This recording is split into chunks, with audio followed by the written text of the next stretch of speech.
जयप्रकाश अपनी पत्नी रेखा और बेटी सुमन के साथ रहता था। जयप्रकाश का गांव में बहुत सम्मान था।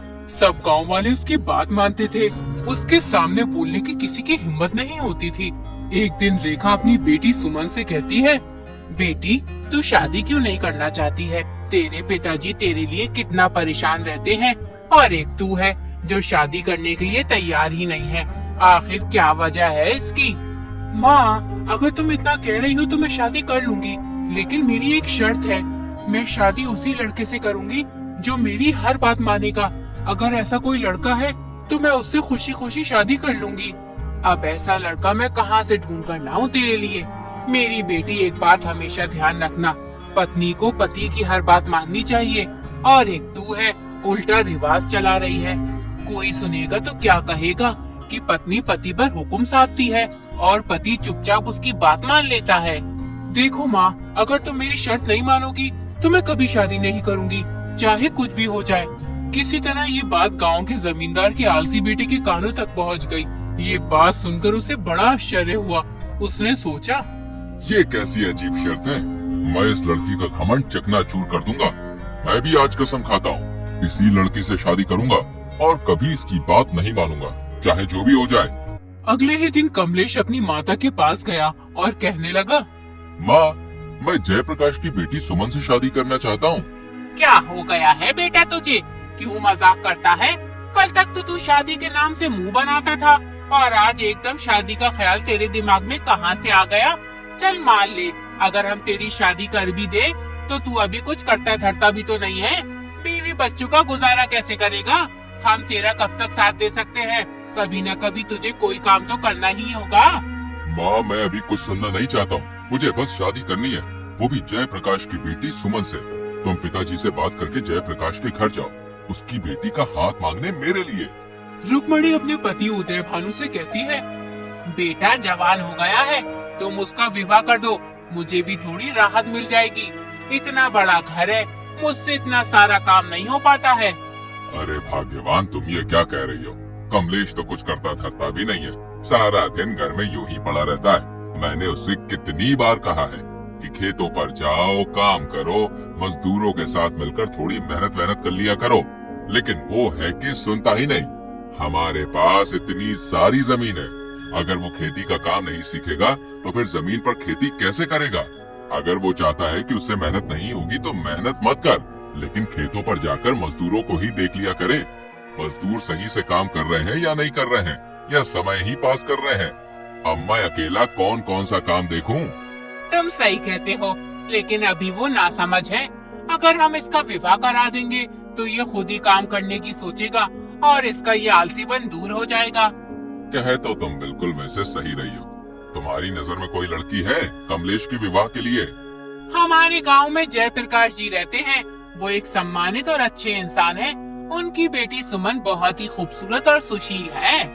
अच्छा, तुम जयप्रकाश की बेटी सुमन की बात कर रही हो? अरे जयप्रकाश तो बहुत ही अच्छा इंसान है, गांव के सभी लोग उसकी बहुत इज्जत करते हैं। हम कल ही जयप्रकाश के घर चलेंगे कमलेश के रिश्ते के लिए। तुम तैयारी शुरू कर दो। अगले दिन उदय भानु और उसकी पत्नी जयप्रकाश के घर पहुंच जाते हैं। अरे जमींदार साहब, कैसे आना हुआ? सब खैरियत तो है ना? हाँ जयप्रकाश जी, सब ठीक है। दरअसल हम यहाँ पर तुम्हारी बेटी सुमन का हाथ मांगने आए हैं, अपने बेटे कमलेश के लिए। हमें पता चला है कि सुमन बहुत ही शिक्षित और समझदार है। ये तो बहुत अच्छी बात है, आपने बिल्कुल सही किया जमींदार साहब। इससे हमारी दोस्ती रिश्तेदारी में बदल जाएगी। कुछ ही दिनों में सुमन और कमलेश का विवाह हो जाता है। शादी के 2-4 दिन के बाद कमलेश सुमन से कहता है, तूने अपनी माँ से कहा था ना कि तू उस लड़के से शादी करेगी जो तेरी हर बात मानेगा, लेकिन मैं कभी भी तेरी कोई बात नहीं मानूंगा। अब देखता हूँ तो कैसे मुझसे अपनी बात मनवाती है। कमलेश सुमन को बुरा भला कहने लगा, यहाँ तक कि मारपीट पर भी उतर आया। मैं आपकी पत्नी हूँ और आपसे ये आशा करती हूँ कि आप मुझे पूरा सम्मान दे। हमारे रिश्ते की मजबूती और खुशहाली के लिए बहुत जरूरी है कि आप मेरे प्रति आदर और समझदारी का रवैया अपनाएं। ये न केवल हमारे रिश्ते को बेहतर बनाएगा, बल्कि हमें एक मजबूत और खुशहाल जोड़ी भी बनाएगा। फिर भी अगर आप मेरे साथ मारपीट करना ही चाहते हैं तो मैं आपको ये अधिकार तब दूंगी जब आप खुद मेहनत करके पैसे कमा कर लाओगे। अभी तो आप अपने पिता के धन पर ऐश कर रहे हो। तुम्हें क्या लगता है मैं पैसे नहीं कमा सकता? तो फिर ठीक है, अब मैं तब तक घर में नहीं घुसूंगा जब तक मैं खूब सारा धन न कमा लाऊं। कमलेश अपनी पत्नी से ये बात गुस्से में कह तो देता है, लेकिन बाद में वो सोचने लगता है, अरे मैंने तो अपनी जिंदगी में कोई काम ही नहीं किया, ऐसे में मुझे क्या काम मिल सकता है जिसे मैं कर सकता हूँ? एक काम करता हूँ, सुरेश से मालूम करता हूँ, उसने बहुत सी जगह पे काम किया, वो मुझे कोई ना कोई काम के बारे में जरूर बता देगा।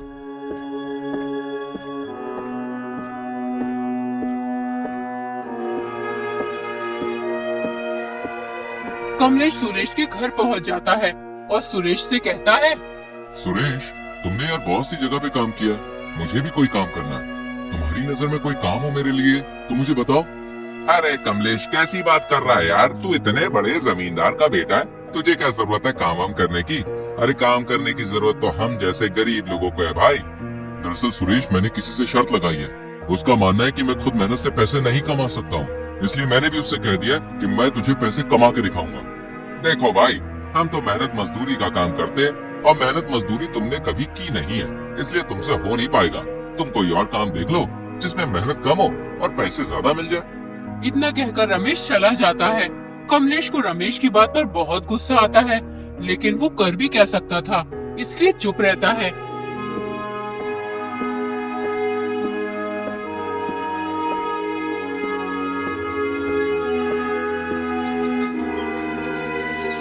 अब कमलेश बगैर किसी को कुछ बताए धन कमाने की तलाश में निकल पड़ता है।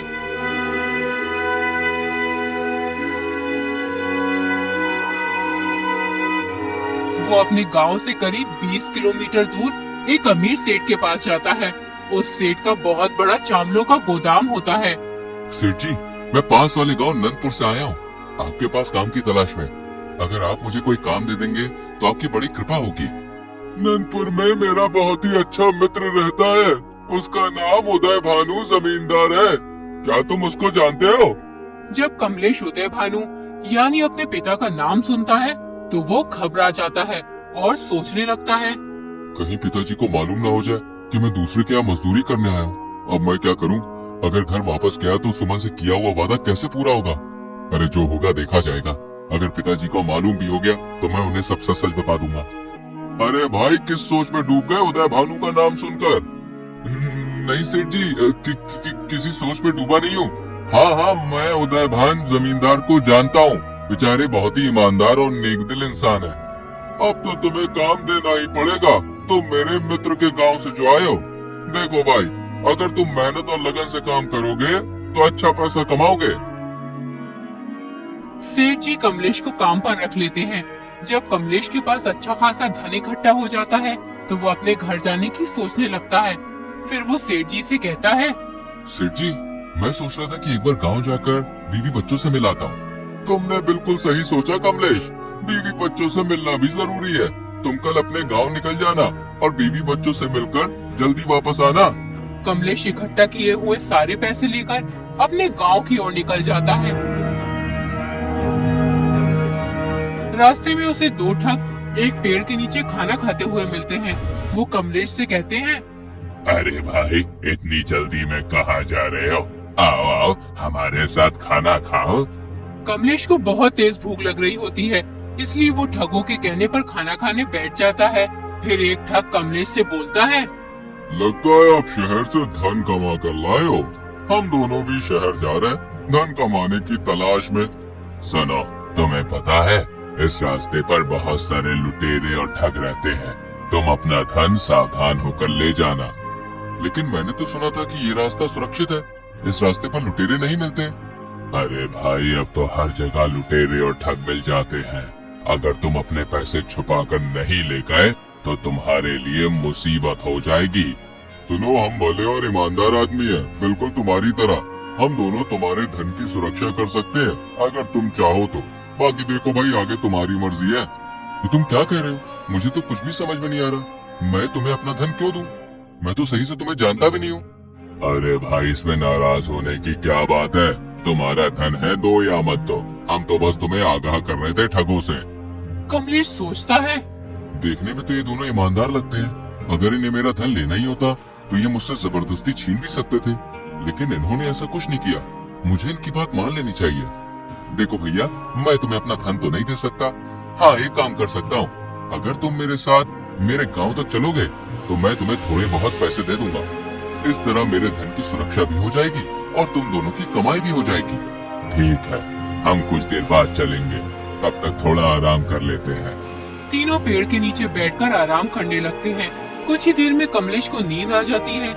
दोनों ठग कमलेश का सारा धन चुरा कर ले जाते हैं। जब कमलेश की आंख खुलती है तो उसे वो दोनों ठग कहीं भी दिखाई नहीं देते। तो वो हड़बड़ाकर अपना धन देखता है तो उसे धन भी नहीं मिलता है।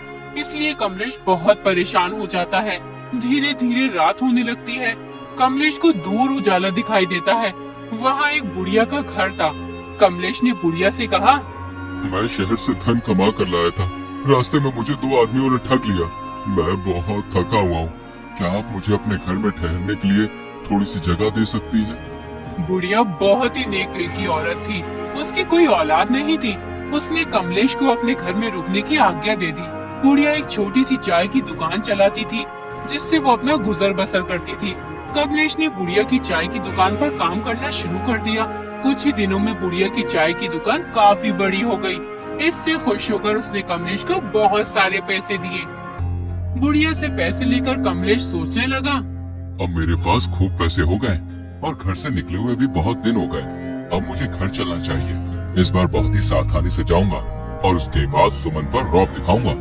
कमलेश ने बुढ़िया से घर जाने की इजाजत मांगी और फिर अपने घर की ओर चल दिया। घर पहुंचकर कमलेश ने सारा धन जो कमाया था सुमन को दे दिया और फिर बोला, तुमने कहा था ना, जब मैं अपनी मेहनत से धन कमा के लाऊंगा तभी तुम्हारे साथ मारपीट कर सकता हूँ। अब पिटने के लिए तैयार हो जाओ। देखो, मैं तुम्हारे साथ मारपीट करना नहीं चाहता, लेकिन मुझे तुम्हारा घमंड तोड़ना है, इसलिए मुझे तुम्हारे साथ मारपीट करनी होगी। स्त्री को पीटना बहुत बड़ा पाप है। मैं तुम्हारी जीवन साथी हूँ। हम दोनों ने एक दूसरे के साथ जीवन बिताने की कसम खाई है। मैं तुम्हारा हर मुश्किल समय में साथ दूंगी। अगर फिर भी तुम मुझे पीटना ही चाहते हो तो घर के अंदर मारपीट करने का कोई फायदा नहीं है, क्योंकि किसी को पता भी नहीं चल पाएगा कि कमलेश ने अपनी पत्नी को पीटा है। गांव वालों को भी पता तो होना चाहिए कि तुम इतना सारा धन कमा कर लाए हो, इसलिए अपनी पत्नी को पीटना चाहते हो। आज आराम कर लो। तुम बहुत दूर से चलकर आए हो ना। कल सुबह सारे गांव वालों को बुलाकर मुझे उनके सामने पीटना। कमलेश अपनी पत्नी सुमन की बात मान लेता है। अगली सुबह वो सभी गांव वालों को इकट्ठा करता है।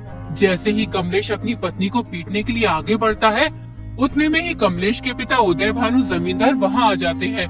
बदतमीज नालायक, ये क्या कर रहा है? एक स्त्री पर हाथ उठा रहा है। क्या तूने इससे शादी से पीटने के लिए की? जानता भी है, जिस दिन से तू गया है उस दिन से एक दिन भी ये चैन से नहीं सोई है। हर वक्त तेरी याद में रोती रहती है, और एक तू है जो इस मासूम को पीटने के लिए तैयार है। भीड़ के सामने कमलेश शर्मिंदा हो जाता है। उसके दिल से सुमन के लिए नफरत मिट गई थी। उसे अपनी गलती का एहसास हो गया था। वो सुमन से माफी मांगने लगता है, यहाँ तक कि उसके पैरों में गिर जाता है। उसके बाद सुमन उसे उठाती है और बोलती है, तुम्हारी जगह मेरे पैरों में नहीं बल्कि मेरे दिल में है। उसके बाद कमलेश ने कभी सुमन से कुछ नहीं कहा और उसकी हर बात मानने लगा।